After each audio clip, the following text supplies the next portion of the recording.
Assalamualaikum warahmatullahi wabarakatuh. Kami dari kelompok 9 akan mempresentasikan KTI yang sudah kami susun. Dari data Unit National Joint Program for HIV and AIDS 2013 menyatakan bahwa pada tahun 2012 sekitar 35,3 juta orang di dunia hidup dengan HIV atau AIDS. Pada tahun yang sama, jumlah kasus baru HIV di dunia mencapai 2,3 juta kasus dan kasus kematian karena AIDS mencapai 1,6 juta kasus. Menurut laporan Kemenkes RI 2013, sejak 1 Januari 2013 sampai dengan September 2013, kejadian HIV mencapai 20.413 orang. Kejadian tertinggi HIV terjadi pada kelompok usia 25 sampai 49 tahun dengan presentasi 73,4%. Perilaku seksual berisiko pada heteroseksual menjadi faktor risiko tertinggi, yaitu sebesar 45,6% untuk HIV dan 78,4% untuk AIDS. Perbandingan jumlah penderita laki-laki dan perempuan adalah 1:1 untuk HIV dan 2:1 untuk AIDS. Jumlah penderita HIV atau AIDS perempuan semakin bertambah seiring dengan meningkatnya penularan pada perilaku seksual tidak aman pada laki-laki dan kemudian menularkan HIV kepada pasangan seksualnya. Selain itu, penularan HIV dari ibu yang terinfeksi HIV kepada bayinya cenderung meningkat seiring dengan meningkatnya jumlah perempuan yang terinfeksi HIV. Pada triwulan 3 tahun 2013 yang menunjukkan faktor risiko penularan HIV dan ibu ke anak sebesar 4,3%, meningkatnya 0,2% dari laporan Kemenkes tentang HIV triwulan 2 tahun 2013. Penularan HIV dari ibu ke anak dapat terjadi pada saat kehamilan, persalinan, dan menyusui. Kementerian Kesehatan telah mengupayakan pencegahan penularan HIV atau AIDS dari ibu ke anak sesuai rekomendasi WHO 2009 dengan penerbitan pedoman pencegahan penularan HIV dari ibu ke anak tahun 2012. PPIA merupakan salah satu upaya untuk mengendalikan HIV atau AIDS dan infeksi menular seksual atau IMS di Indonesia dan merupakan bagian dari program kesehatan ibu dan anak atau KIA. Program PPIA bertujuan untuk mengendalikan penularan HIV/AIDS, menurunkan kasus HIV/AIDS serendah mungkin, mengurangi stigma dan diskriminasi, serta menurunkan angka kematian. Program ini dapat dilaksanakan secara terintegrasi di setiap tingkatan layanan kesehatan dan dapat dilaksanakan oleh puskesmas dan jajarannya, rumah sakit, dan bidan praktik mandiri. Bidan dalam hal ini mempunyai peran yang sangat penting, di mana bidan berada di barisan terdepan dalam pelayanan kesehatan ibu dan anak. Meningkatnya penularan HIV dari ibu ke anak menyebabkan program PPIA harus segera dilaksanakan. Sesuai pemodelan matematik oleh Kementerian Kesehatan 2012, prevalensi proporsi HIV pada ibu hamil diproyeksikan akan meningkat dari 0,38% pada tahun 2012 menjadi 0,49% pada tahun 2016. Jumlah ibu hamil dengan HIV positif yang membutuhkan pelayanan PPIA akan meningkat dari 13.189 orang pada tahun 2012 menjadi 16.191 orang pada tahun 2016.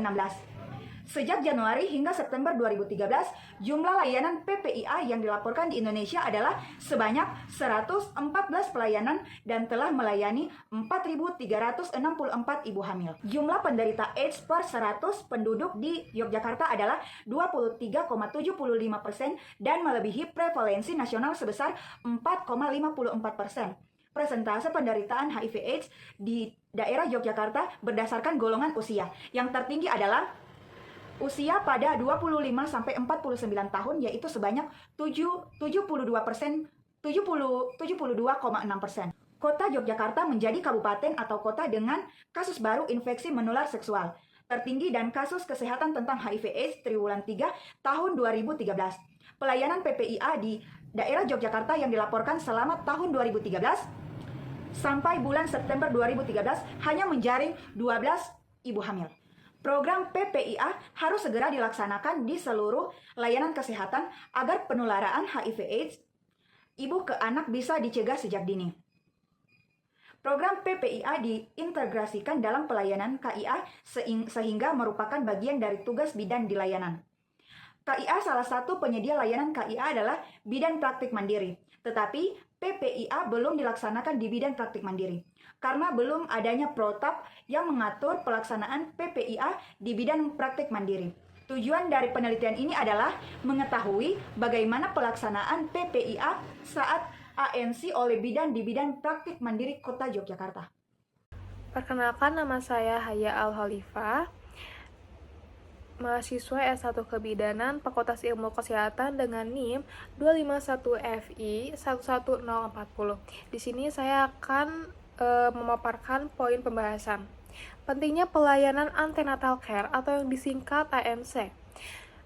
Pemeriksaan kehamilan atau ANC bukan sekadar menimbang berat badan. Di Kota Yogyakarta, Bidan Praktik Mandiri atau disingkat BPM dan Puskesmas telah menerapkan standar pelayanan minimal yang komprehensif untuk memastikan kesehatan ibu dan janin. Apa saja yang diperiksa oleh ANC?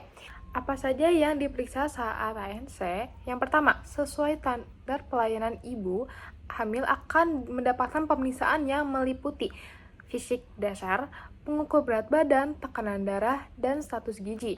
Kedua, kandungan mengukur tinggi badan rahim, menentukan posisi janin, serta memantau denyut jantung bayi.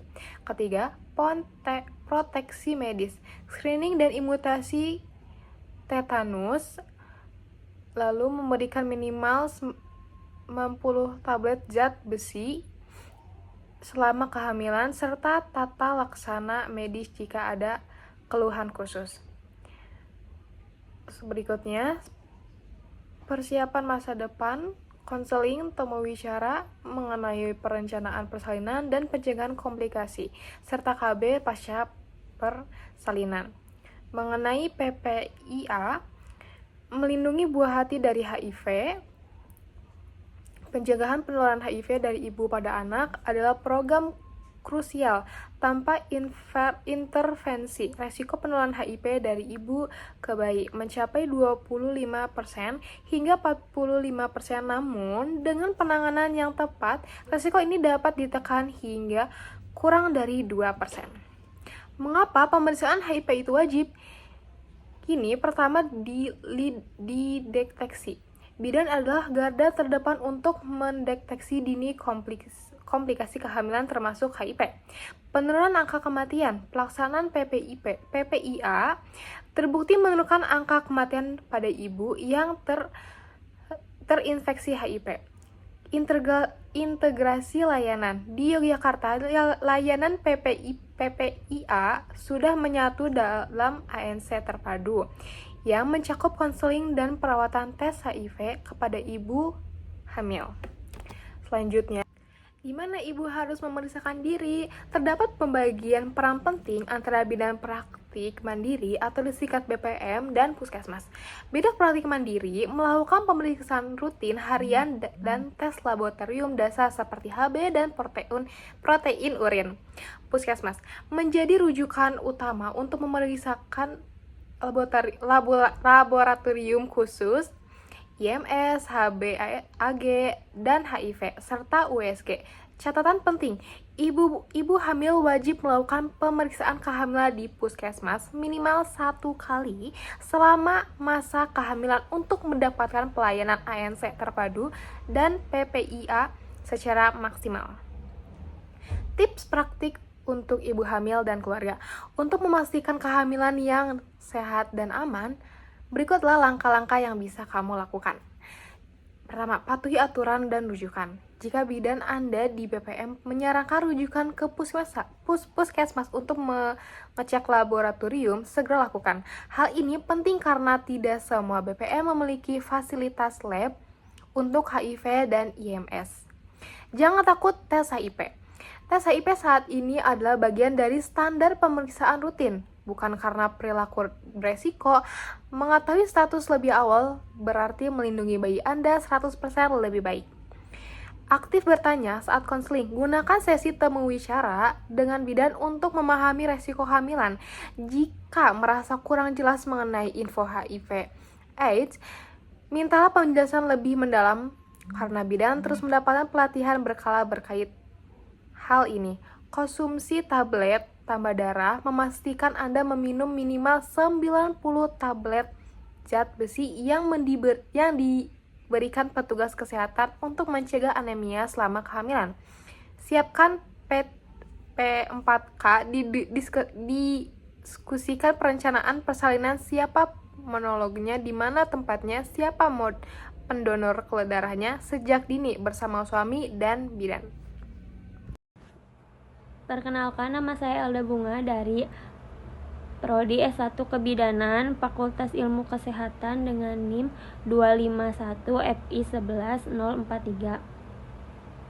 Jadi saya akan membacakan kesimpulan dari tugas kelompok. Kesimpulannya adalah, mari kita wujudkan kehamilan yang sehat dan generasi bebas HIV dengan langkah nyata. Lengkapi pemeriksaan ANC, pastikan ibu mendapatkan layanan standar berat badan, tensi, gizi, imunisasi, dan tablet besi secara berkala. Wajib tes HIV dan IMS. Jangan ragu untuk menjalani tes HIV sebagai bagian dari prosedur rutin demi perlindungan masa depan buah hati. Kunjungi puskesmas minimal 1 kali, manfaatkan fasilitas laboratorium di puskesmas untuk pemeriksaan khusus HIV, IMS, dan USG yang mungkin tidak tersedia di bidan praktik mandiri. Aktif berkonsultasi, gunakan sesi konseling bersama bidan untuk menyusun perencanaan persalinan dan pencegahan komplikasi. Patuhi aturan rujukan. Segera lakukan rujukan ke puskesmas atau rumah sakit jika disarankan oleh bidan dan penanganan yang lebih komprehensif. Daftar pusaka yaitu Utari A 2007 Metode Penelitian Kualitatif di Bidang Kesehatan Yogyakarta FK UGM Kamila N Arum S 2010. Persepsi orang dengan HIV dan AIDS terhadap peran kelompok, dukungan sebaya dan implikasinya pada pelaksanaan terapi antiretroviral, Jurnal Kesmas.